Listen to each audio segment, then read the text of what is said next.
sa ating piging. Oh, di ba? Ang dami nating pagkain. Ano meron ngayon? Merong Pasko ng Pagkabuhay. We are celebrating the rebirth of Christ. Tama? Mali? Tama. Okay. At bukod doon, we are also celebrating the kindness at good heart ni Sharon for being such an inspiration sa ating lahat. Sharon, sa pangunguna ni Tita Bebot, ay nagkaisang buong pamilya para ikaw ay bigyan namin ng kaunting award. Award of appreciation. Sa trophy. Oo. Pero bago tayo pumunta dun sa award mo, ay nasaan si Kel? Kel! Nasaan na? Nagbibihis pa ata. Kel! Nasaan ka na? Kel! Ayun, nagsasabi. Kel ay merong sasabihin kaunting message for her mommy kay Sharon. Pwede dyan mo na lang sabihin. Nasaan mo lang para marinig namin lahat. Para masyado. Mr. Sunday, ma. Thank you. Salamat. Ay, thank you. Thank you, ma'am. Wala ba? Wala na, sabihin niyo lang. Nahiya na. Gusto yung naka... Salamat. Thank you so much. Baka may gustong magsalita. Meron pa bang gustong magdagdag? Ikaw na lang. Ako na lang. Yung nasa sa loob namin. Actually, Sharon, napagkasunduan ng buong family together with Tita Bebot sa kanyang pangunguna na bigyan ka ng all expense paid trip to Siquijor for 3 days and 2 nights. And then, sasabihin ko sa iyo yung dahilan ha, mamaya. Narito nakasulat naman. Babasahin ko na. Kung bakit nagkaroon ng ganyang klaseng gift. Meron ka ring spa, makeover, massage, facial, manicure, pedicure. Yun ay ibibigay namin sa iyo as soon as possible next week. Deserve mo naman. Oh, ito na. Ito na yung award. Ito yung dahilan kung bakit natin ginagawa ng bakit natin nire-recognize si Sharon. So babasahin ko na lang ha. Opo, basahin mo na lang.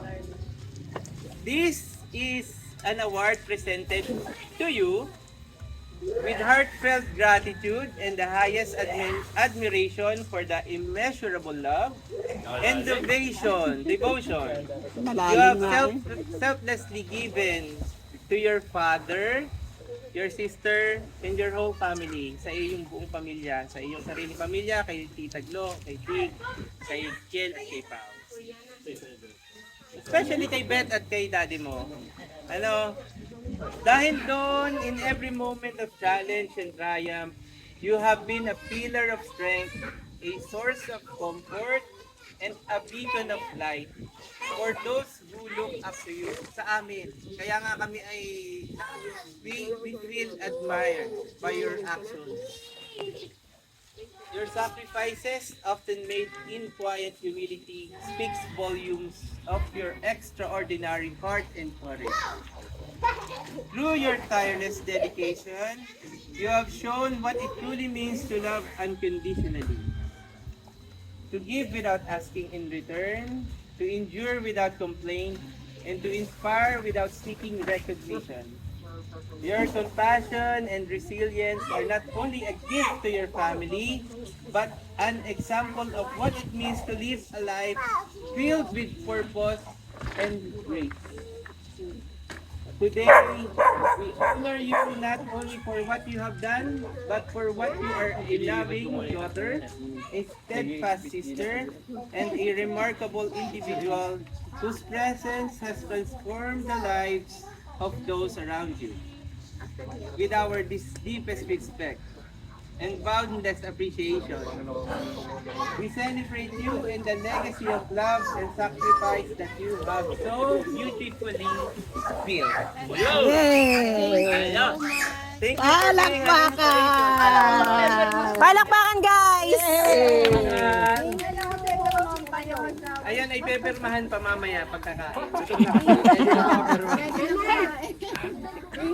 Meron pang kasunod. Ate, ano masasabi mo sa mga nasa malayo? Maraming salamat yun. At yun naman talaga ay gagawin ko. Kahit Ay, announce daw si Titi. Tita, Naniningil na. maniningil pa. Bukas na yung makeover mo. Naku naman. Oo nga ate, bukas na agad-agad. Bukas na, SM Pampanga. Kasi lahat ng schedule. Oo. 10 a.m. sa Nail Caholics. Oh? 12 sa TJ Salon. 3:30 sa BioEssence. Na-overwhelm pa ba?